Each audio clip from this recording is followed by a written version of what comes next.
Good morning, everybody. My name is Dan Brookman. I'm the CEO of Airship and Toggle. I'm doing a fireside chat without the fire today with Miles Duran. Miles and I go back a bit. So when I was starting out with PowerText, which was what Airship was called prior to Airship, we worked with Miles on Varsity and Smith & Jones and Barracuda brands, about 207 pubs. Miles was one of our biggest clients for about 4 or 5 years. He had me doing lots and lots of very silly things, at freshers fairs and things, to stimulate his managers. Probably the wrong words to choose, but there you go. Welcome, Miles.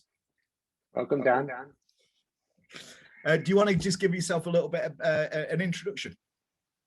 Yes, so I'm the MD founder of my own business, who advise and deliver strategic tactical solutions across a number of critical business disciplines, including procurement, supply chain, logistics, guest experience, L&D, marketing.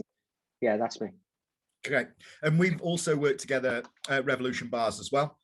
So we've known each other for around 12 years, something like that. I think it's quite a long time, actually, 12, 13 years. And I think that the expertise, so you're part of our professionals network, and the expertise that you bring is as everything you just said there, and also loads of marketing nouns, loads of commercial nouns, just a really good understanding of the sector as a whole. So I guess, you know, what we're going to chat about today is really around how operators, so my question to you is how operators potentially can learn from the summer and previous lockdowns as we come out of this lockdown. Yeah, well, I think one of the biggest challenges is going to be inevitably how businesses adapt their L&D provision, because historically, pre-pandemic, a lot of the training would have been done face-to-face, in large groups, you know, role play and so on. During the pandemic, everything's reverted to online provision, and so much more will be online. Some of it due to necessity, some of it due to cost.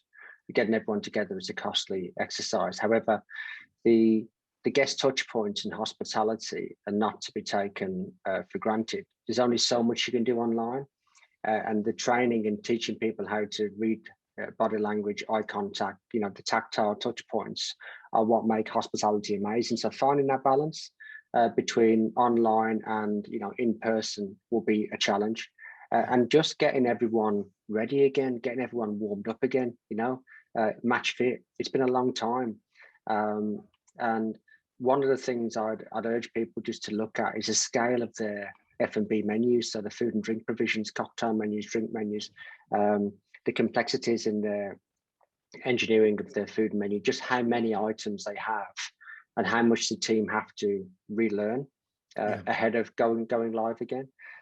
So the complexities of recipe generation is a key thing. The steps of service, the provision for hosting will become ever more important as people need to explain 101 rules, you know, if there is any level of distance in play.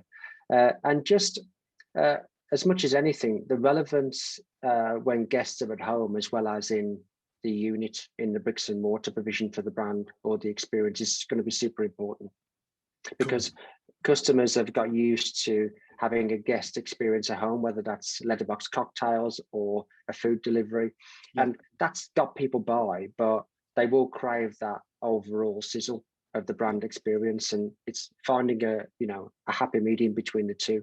Yeah, okay. And I think that what we saw in the Eat Out to Help Out and what we heard from a lot of people, a lot of operators, was that there was quite a lot of stress between customers and teams then because of this social distancing thing and because of the amount of rules. And it might be even more so when people come back after this, because there might be a surge. Well, everybody expects there to be a surge of spending.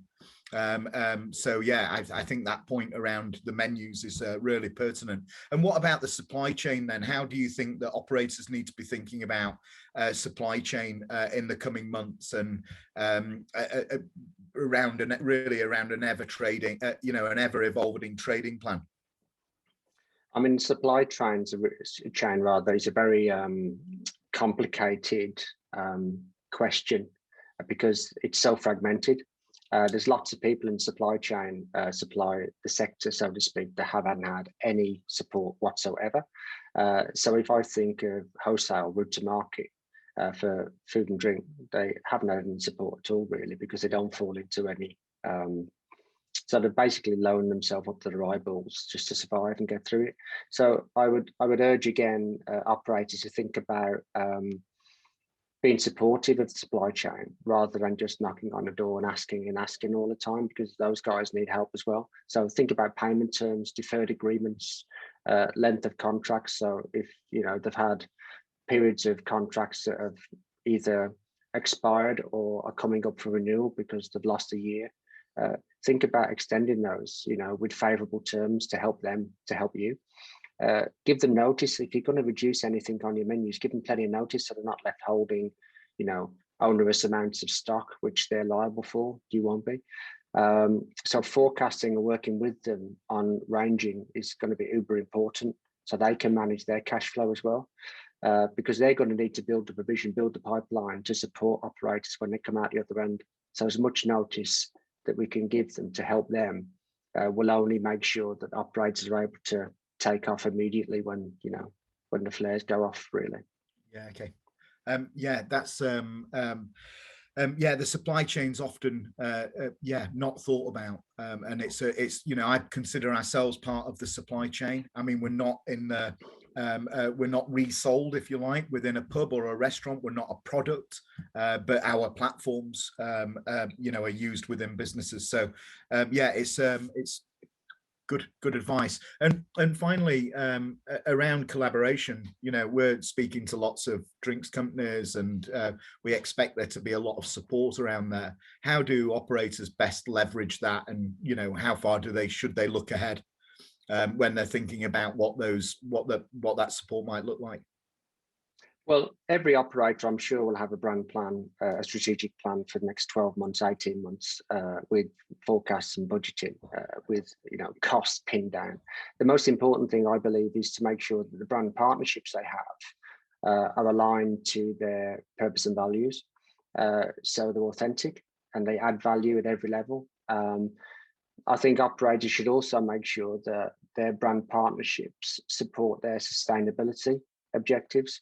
And equally, partnerships aren't just, take partnerships, and they don't always have to be volume and value driven.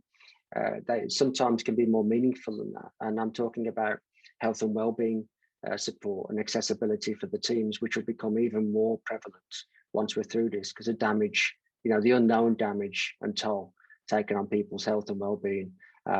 It was a tick box exercise before the pandemic, but it'll be, probably number one or number two on teams' feedback coming out of it. So a quality mentoring program for management and peer-to-peer buddy groups will be uber important. And whether that's facilitated via an external partnership or whether there's credible support and structure within the teams to deliver it will be crucial. Community ties with charitable connection to reflect the values also. And I think leveraging meaningful partnership platforms make a meaningful impact on guests and teams. I put that all within brand partnerships. They mean very different things, but they're all very, very meaningful to very different people. Yeah. Very good. Yeah. Okay. Yeah. It's all part of the story, isn't it? Really. And I think that what we've seen over the last 12 months is a lot more community spirit as well. And, community ties, as you talk about, there's been that sense of that. And if that can be retained as we come out, then all the good for the brand, for the brands involved, really. Great. Thanks, Miles. That's been really a really interesting 10 minutes. And if people want to get hold of you, how do they get hold of you? Yeah, so Miles at hospitality-inc.co.uk, or they can visit my website, hospitality-inc.co.uk. Great, perfect. Thanks very much, and thanks very much for your time this morning.